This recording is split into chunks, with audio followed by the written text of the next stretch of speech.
أعوذ بالله من الشيطان الرجيم. بسم الله الرحمن الرحيم. Alhamdulillahi Rabbil Alameen. Now this is the session which I am continuing the respiratory system, some of the respiratory system diseases for the final year students. And this is something about the wheezing and breathlessness. Now these are the keywords using for the topic. I am Professor Syed Ali Adar. I am the visiting professor of medicine at Diagnostic Medical University. A scenario of 30 years old factory worker who had history of seasonal rhinorrhea and wheezing since childhood presented in the medical OPD for the acute intolerance for at least 2 months. On examination, temperature was 99, pulse is 108 per minute, BP was 150/87, scattered sibilant bronchi heard all over the chest, hemoglobin 17 gram %, TLC 9,700, neutrophil 74%, lymphocytes 15%, eosinophils was 11% higher. The hemoglobin is still higher here, as well as eosinophils, they are 11%, maximum 6%. Here it is 11%. XHS, only some non-specific bronchitic changes are seen, because he is working also in factory. Now give differential diagnosis, further investigation, most likely diagnosis and lines of therapy. The soft data that he is 30 years old, and secondly his soft data was factory worker. The other soft data you can collect, the recent increase in the breathlessness, short of breath, recently short of breath, and other things which can be included are the chest X-rays, non-specific changes are seen, or the bronchitic changes. This hard data is a factory worker, and he has got the history of hard data. This is history of the seasonal rhinorrhea and wheezing since childhood. Now he has got this problem, which has the breathlessness, which is continuing in continuation. Now this is the soft data and the hard data. Soft data, hard data. Drag it and go for the differential diagnosis. Now in this type of the scenario, the first thing is what is called the bronchial asthma, is the top diagnosis. The second diagnosis may be possibility of the chronic type of chronic bronchitis at the polar end of the COPD. The third differential may be possibility of the what is called as the industrial hazard pneumoconiosis. There is a possibility in this case, and the other possibility may be finding of what is called as, we call it hypersensitivity pneumonitis, you call it external allergic alveolitis. Another differential may be pulmonary xenophilia,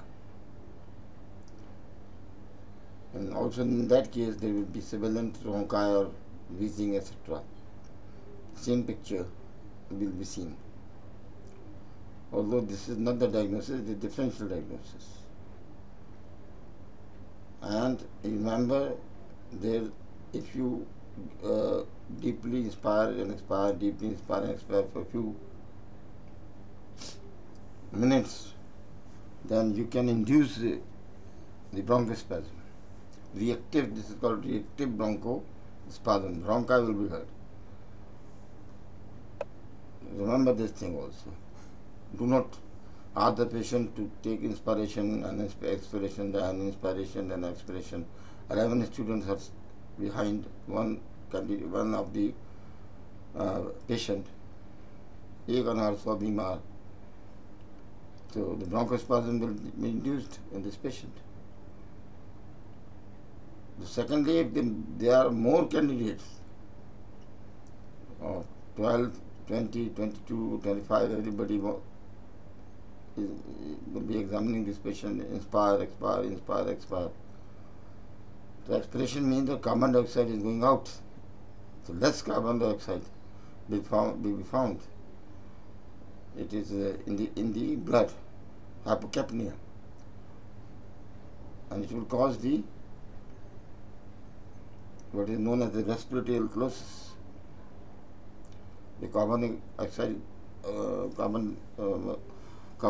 will not be formed, so pH will be increased. In the blood, the reaction occurs that the ionic calcium will bind now, and there will be hypocalcemic effect. The patient start jerking movements, and there will be sort of a tetanus type of a nature of the disease, the blocked jaw, this type of things. So do not go inspire, expire, inspire, inspire, expire. For most of, give him rest and then do it. Give him the rest and do it. So differential diagnosis can be made like this. Iatrogenic. It is called iatrogenic bronchospasm. And you will have also what is called in cases of the recurrent, you can say, left ventricular failure, where the fluid collection occurs. And the patient has got tachypnea. Then again the same phenomena will occur there. Also in the upper part of the chest you will find some of the bronchi also, and wheezing can be heard. It is called cardiac asthma in our settings. So the wide, differential diagnosis can be made like that. But you have to investigate this case. Okay, characteristic, go for the clinical examination, and go for the blood CBC. You have already done it. Go for the IgE levels. Go for the provocation test. You will find it the final diagnosis. Remember, the X-ray chest has got a very limited capacity in diagnosing the bronchospasm is concerned. Collecting all the features of this condition, that is, he has got the bronchospasm since childhood, and is exhalated because of his respective worker, lot of dust and lot of other particulate matters is going in the lung. It will actually accelerate this disease now. It will become not seasonal, but now in continuation. Asthma occurs in mild, it may be moderate, it may be severe. Again, the mild may be intermittent, mild may be continuous. It may be intermittent, it may be continuous. It may then be got a moderate type of bronchial asthma. And then we have got the severe type of the bronchial asthma. Most severe asthma is called status asthmaticus.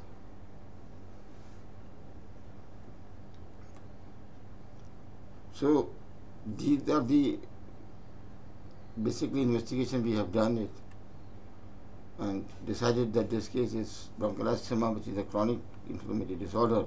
It is inflammatory disorder basically because of the repeated challenge you have given with the antigens. That is usually associated with atopy, allergic reactions, associated with the reagents, IgE levels, which are formed in the blood, and they react with the antigen and form, and will cause a what is called the inflammatory response there. Obstruction to the airflow, which is of bronchospasm actually, basically, but because of the inflammatory edema is also going on there. In the bronchi, that is the principal bronchi, lower down the lobar bronchi, lobular bronchi, and some of the bronchioles where there are muscles in the respiratory tract, it will go into bronchospasm. Always hyper-responsiveness and a narrowing response to a variety of stimuli. Challenge, if you will give challenge, provocation, the patient will go into the state of the wheezing. It's always, remember, this is the clinical definition. It is not the definition of investigation. Investigative definition is not an investigative definition. It's a clinical, pure clinical definition. Relapse occurs, remission occurs, relapse intermittent, relapse intermittent, relapse intermittent. In most of the cases, secondly, bronchi / wheezing are noted. Thirdly, other than lungs areas, they are called target organs or tissues are involved, like nose and the throat and other parts as well. In some cases, even the skin may be involved as a part of the hypersensitivity reaction. Hypersensitivity, reaction to the different target tissues. It is definitely young age which is involved in most of the cases. Bronchial asthma is the disease of young age, teenagers, childhood, till 25 to 30 years you can diagnose. Newly occurring bronchial asthma after the age of 40, which you call bronchial asthma, is wrong definition, because now this asthma is not due to the what we call bronchial asthma, because bronchial asthma is the asthma which I have just told you. It is the bronchospasm which is induced by some other things. Some other stimuli are there which are not usually included in this topic. There is possibility of the other diseases as well in the age of 40, 50, 60. So it is the age which is definitely very important in this disease.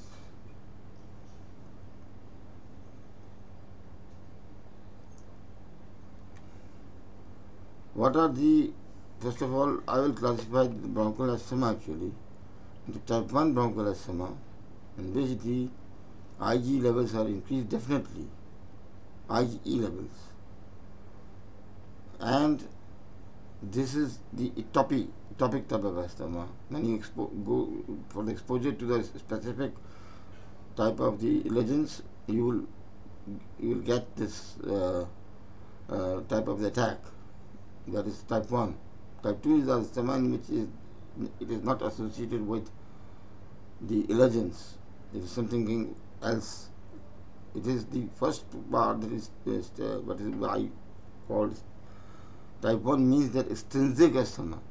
Type 2 is intrinsic asthma. Intrinsic asthma means internally, in vivo. There are certain allergens are releasing which are causing the bronchospasm. This is called the intrinsic asthma or type 2 asthma. Type 3 is a mixed type of asthma, in which case it is the extrinsic asthma and the intrinsic asthma, both are seen. For example, the person who has got a history of rhinorrhea and bronchospasm seasonal, when he actually laughed loudly, he will get this type of the bronchospasm or breathlessness and wheezing, etc. Or when he goes very hard, go to the hard exercises, then the bronchospasm occurs. It is possible like this. Or when he is in a severe stress, the bronchospasm occurs. There are different type of the provocating factors. intrinsically speaking. So there will be three types now. Third type is mixed type. Both factors are operative. On light of this knowledge, the mediators which are coming from the basically, and they are triggering it. Now these are coming from the mast cells or from the lymphocytes, small lymphocytes, and they are coming from the eosinophils releasing it. And they are leukotrienes, there may be histamine, there is prostaglandin, and slow reacting substance, anaphylaxis, SRSA, platelet activating factor, and enzymes are the cytokines. These are the mediators which is acting on the wall of the bronchi and causing the reaction there, and the bronchi go into the bronchospasm, which causes the wheezing and the clinical picture.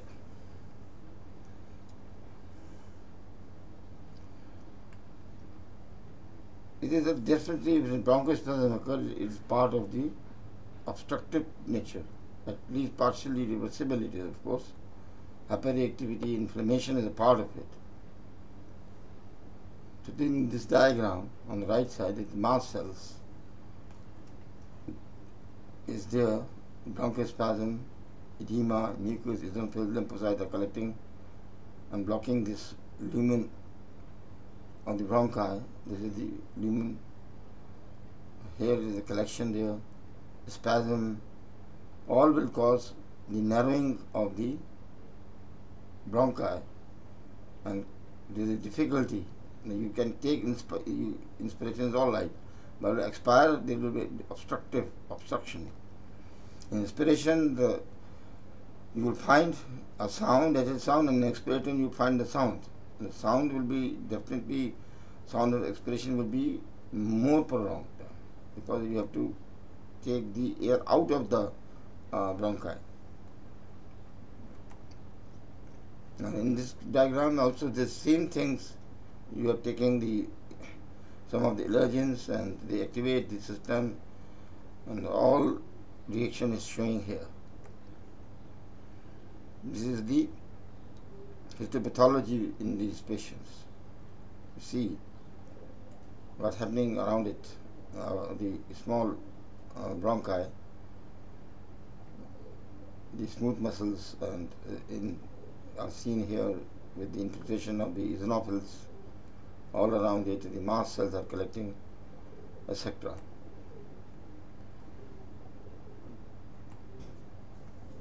The diagnostic criteria for the asthma means that the cough, there will be dyspnea, breathlessness, I mean to say that wheezing, recurrent symptoms, relapse and remit, and heightened air reactivity, sensitive patient. Exacerbations upon exposure to stimuli, very, very sensitive to the stimuli. Reversible airway obstruction on pulmonary function testing, a response to the challenge with a methacholine. So methacholine is, what is methacholine? It is part of the acetylcholine. So it is the cholinergic drug. The challenge you give is the methacholine, definitely it will be going into spasm. More acetylcholine will be released, more is the bronchospasm. Investigations, clinical history, tachypnea with the prolonged expiration, wheezing, there will be dry type of rales possibility. Sputum analysis, eosinophils, if you go for the sputum analysis, if you run Cushman spirals, because they are derived from the mucus of the small bronchi, Charcot, Dean crystal, they are enzymes, you find the eosinophils. The Charcot Dean crystal, Cushman spirals can be seen in the sputum microscopy. General blood analysis, CBC will show you mild leukocytosis, predominant eosinophilia, is normally 6%. Now it is increased in this patient, most of them, not all. Spirometry will reveal the decreased forced vital capacity, also the expiratory volume in 1 second and the ratio. Increased daily variability, it may be, but it may be mostly monitored by the PEFR, peak expiratory flow rate meter, which is available in market about 500-600 rupees. You can monitor it, how much expiration you can maximally achieve before taking the drugs and after taking the drugs. The X-ray in this condition is mostly they are normal in most of the cases. Otherwise, you see some bronchitic changes are seen here. It is hypertubulancy on this side and there, and the collection of the bronchovascular markings. X-ray is not the diagnostic tool for the bronchospasm or bronchial asthma, but you do this X-ray because to exclude other differential diagnoses of comorbids, pulmonary comorbids. The contributing factor for the asthma exacerbation are poorly controlled airway inflammation. It may be cold air, which will enhance, exercise will enhance, I already said, you can induce it. Upper respiratory tract infection will induce sinusitis and rhinitis, and GERD is a part, it's very common nowadays, and it will, in sensitive patient, the asthma control is difficult. The smoking will definitely exacerbate these conditions. Environmental allergens like factory workers and occupational diseases will enhance this disease. The pathological target in asthma are the smooth muscles. For relaxation, we use beta agonists and phosphodiesterase inhibitors, airway inflammatory cells. We should use the glucocorticoids and the anti-IgE glucogen inhibitors.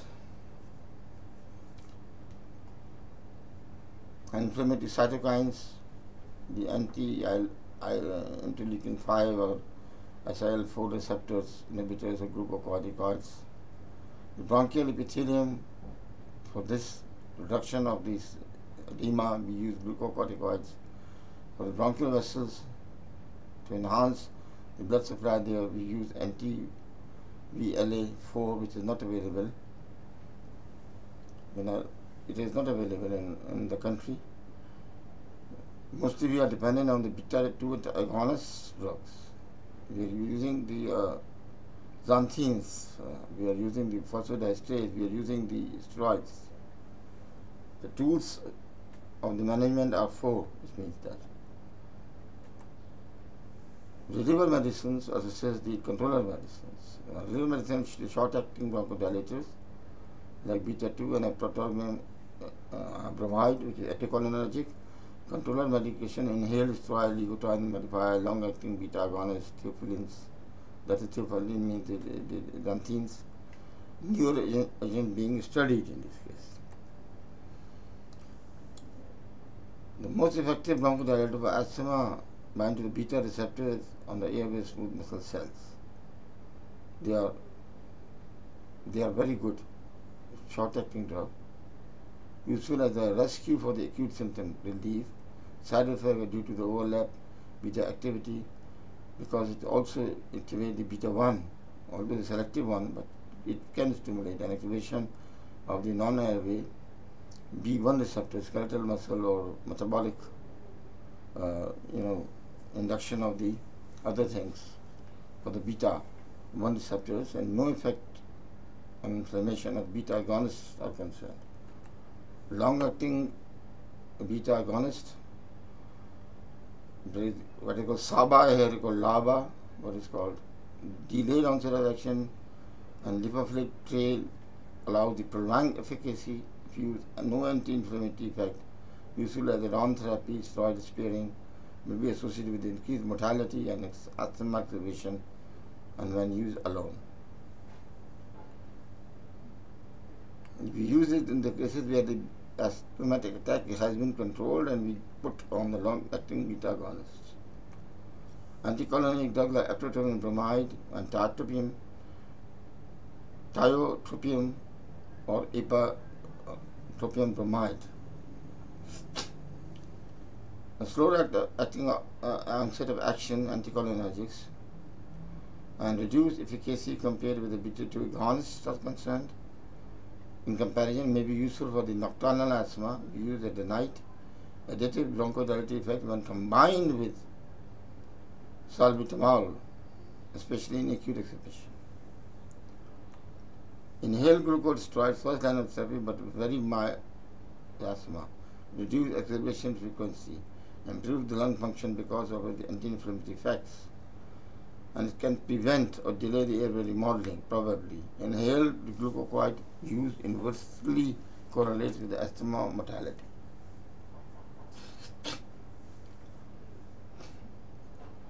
So do not use for the prolonged period of time. Use it for a short period of time.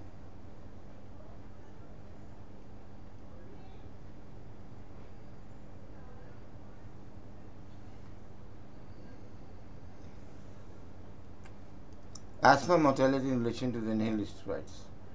You see the graph of using inhaled steroids, the chances of the sudden death are more. Dry powder inhaler versus metered dose inhalers increase airway deposition with improved delivery to small airways. So you use it,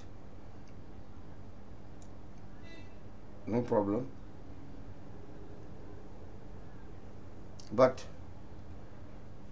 be careful. Increase systemic absorption if they are using the dry powder, and easier to use, better for the ozone layer, because using the metered dose inhalers, they can reduce the ozone layer in the atmosphere. Side effects are the same one. Thrush and dysphonia is the main problem. Mouth rinsing, the systemic effect, growth retardation, adrenal suppression, osteoporosis, cataract formation. If they absorb, we are using for the prolonged period of time. Even the eye drops using as glucocorticoids can cause iatrogenic type of Cushing type of disease, the syndrome, I will say. Leukotrienes and asthma is concerning. The chemoattractant for the xenophils, the smooth muscle contraction, vascular permeability will be increased, and enhanced mucus production. So you use anti-leukotrienes, montelukast is the drug you use usually. So it is a study which is done with the single AR and versus the beclomethasone. You use this condition as a preventive condition. The prevention is concerned. Using the beclomethasone as a preventive measure, then it's better to use the single AR, and that is the montelukast as better one rather than this one because of the side effects. Prolonged use cannot be done. Combination controller therapy, inhaled steroid plus long-acting beta agonist. It is a very good combination. Inhaled steroid plus glucocorticoid modifiers, yes. And another option is this. For a short period of time, you can use it. For a long period of time, very prolonged, try to avoid the inhaled steroids. This is the classification which is given, is very important. Is to if you can remember, the mild intermittent symptom will be less than 2 per week, nocturnal symptoms will be less than 2 per month, and normal FEV1. The mild persistent symptoms 3 to 6 weeks, 3 to 4 week awakening per month, and it is normal FEV1, mild persistent. Slightly more than that. Attacks occur more than that. This is called mild persistent. Mild intermittent, mild intermittent, or it may be persistent, continuous. Moderate persistent daily symptoms, more than 5. Nocturnal awakening are there. FEV1 is reduced to 60 to 80%, then controlled. And severe persistent condition, severe means severe persistent.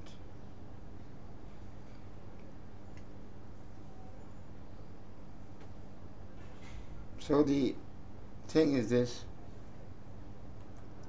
severity scale of asthma is written here. You can, if you can remember, it is good.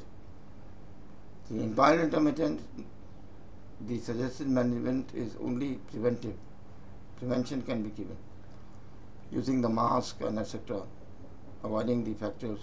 Mild persistent, if it is, I just classify them. The low dose inhaled steroids can be used for the mild persistent for a short period of time, and when he is out of the exposure, then stop it. Moderate persistent, you have to give the low to medium dose inhaled steroid and plus long acting beta agonists. You use salmeterol, long acting. Inhaled steroid, beclomethasone or betamethasone. But severe persistent, where attacks are more frequent and there are chances that he will convert into the asthmatic at any time, the high dose inhaled steroids used with the long acting beta agonist drugs, that is LABA, and oral and anti-inflammatory drugs should be used if needed, and oral corticoid as needed. I will give the antibiotics also, because they are also enhancing this phenomenon in the severe persistent. So use the SABA plus LABA. You will use also. You can add also the erythropoietin bromide in this case. That is anticholinergic. You can add in this condition the xanthine like theophylline can be used on the oral agent for the short period of time because of the tolerance. And this is what is nebulization with the drugs, with salbutamol you're using, and you're using the erythropoietin bromide. This is metered dose inhaler, this is triaptum. It is a capsule which you put it inside and inhale it, dry powder. And this is the one which is usually people like this, salbutamol or salbutamol with steroids available, Ventolin or Ventide we call it. Salbutamol, Ventolin, and Ventide commercially is used as the combination with the betamethasone. Inhalation, it is inhaled, they are inhalers. You can put the instrument which can enhance their absorption, supporters. Now step 1 for the treatment of adults and the children is more than 5, mild intermittent, long-term control not needed. Quick relief, short-acting beta agonists are useful in these cases, and try to avoid the allergens in this case. This is step 1. In case of step 2, which is the mild persistent is now, daily long-term control is needed. Anti-inflammatory preferred, inhaled steroids, chromalin sodium or the nidochromil can be used as a preventive agent. It is also the substance which will decrease the slowly acting substance, anaphylactic, chromalin, astatophen. These are the agents. Or sustained release theophylline, it is available in the market. The SR release of theophylline are available. Nicotine modifier will be added in it, like the montelukast. More than 5 years of mild persistent continued, you use the short-acting inhaled beta agonists, and daily or increasing use of indicates need of the more long-term control therapy. So you use LABA with SABA with LABA. So this is possibility. Adults in moderate persistent, it is, you have to add one thing more and more and more in this session. Now you add steroids in the previous treatment.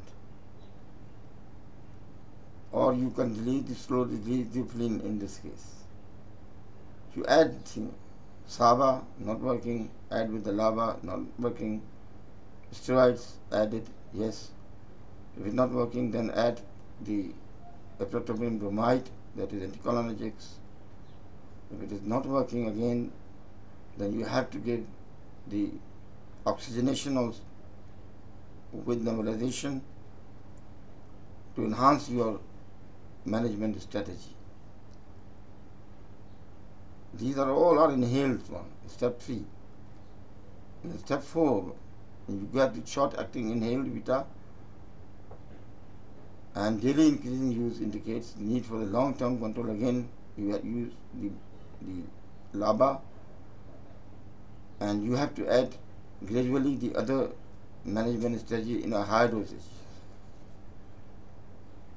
When step 4 is concerned, in cases of the severe, and it is persistent, but persistent severe one, long-acting bronchodilators, long-acting inhaled beta-agonists, sustained with the theophylline, long-acting beta-agonist, oral steroids, long-term, actually it should not be used. It should be tapering dose. You use steroids, whether it is oral or parenteral. And then you refer to the pulmonologist to manage this case. Actually, we add, here is the SABA, here the SABA with the LABA, you add more and more and more and more like this. Add one drug more and more. In the end, you have to also give the antibiotics if it is needed.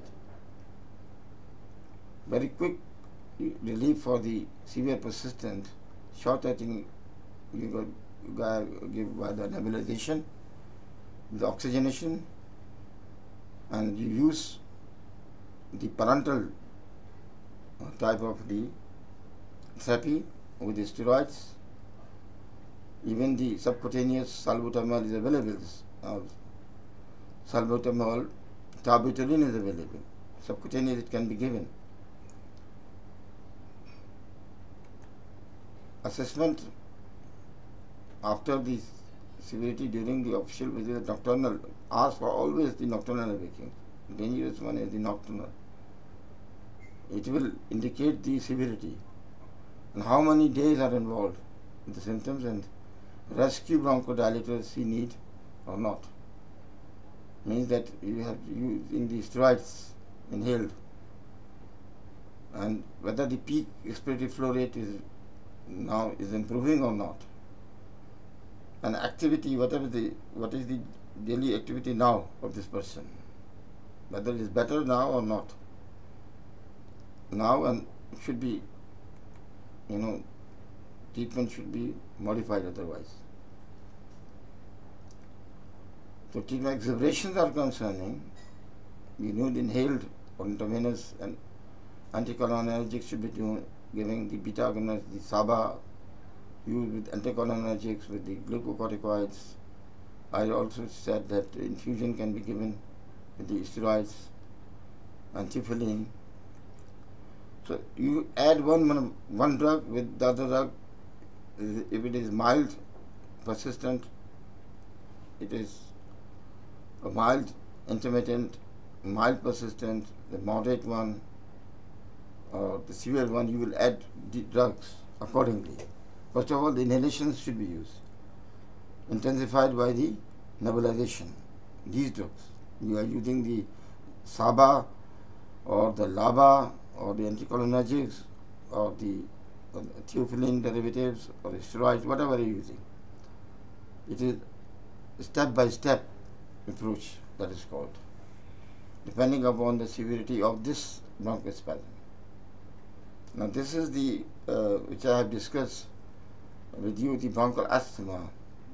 Now remember the terminology again very, very closely is extrinsic allergic uveitis, in which case certain specific antigens are inhaled and is causing the inflammatory action in the lung. It is called the hypersensitive pneumonitis, for example, farmers' lungs or birds, fanciers' lungs. These are coming in this extrinsic allergic uveitis. The treatment is different. Only steroids are helpful. Otherwise, this condition will cause the interstitial lung disease. Another one is called Pulmonary Xenophilia, where the eosinophil count is more than 1500 absolute count.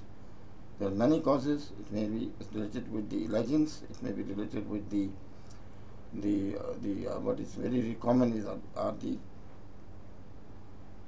exposures to the antigens, repeated antigens exposures, and the worm infestations will cause the pulmonary xenophilia, and the other syndromes which are associated with the eosinophil count are more. Acute eosinophilic pneumonia, or what is called as the hypereosinophilic syndromes. These are the part of the of this condition. One condition is adding here is what we call as the aspergillosis, allergic bronchopulmonary aspergillosis, ABPA, ABPA, in pulmonary xenophilia. It's a very short discussion which I have done as pulmonary xenophilia is concerned. Only steroids are helpful and avoidance of the factors are helpful for the pulmonary xenophilia. If there is a specific agent which is involved in the production of the eosinophils, high eosinophils, you go for what? That is, you go deworm patient. So you use the drugs effective for the Ascaris lumbricoides and the other, and Clostridium duodenale, etc. Those worms which are coming into the portal vein, going to the right side of the heart, then to the lungs and etc., and the cycle completed in the intestine. Now these worms will cause this problem. They are called Loftler's type of syndrome. Pulmonary xenophilia with the inflammatory response in the lung is known as Loftler syndrome. So you have to deworm these patients. This is few sentences which I have quoted, because the lecture is I don't want to prolong, and the people will bore. They say that your lecture are very prolonged lectures. This is the any question arising in your mind can be asked on the WhatsApp which you have with you. My MIPME, MIPME, MIPME WhatsApp group. You can ask question in MIPME group. I will answer this because it's short of the time. So I will hope that you have understood, and wish you good luck in your future for the examination, which will be in 2 to 3 months. Inshallah, we will meet it again some other topic. Allah Hafiz.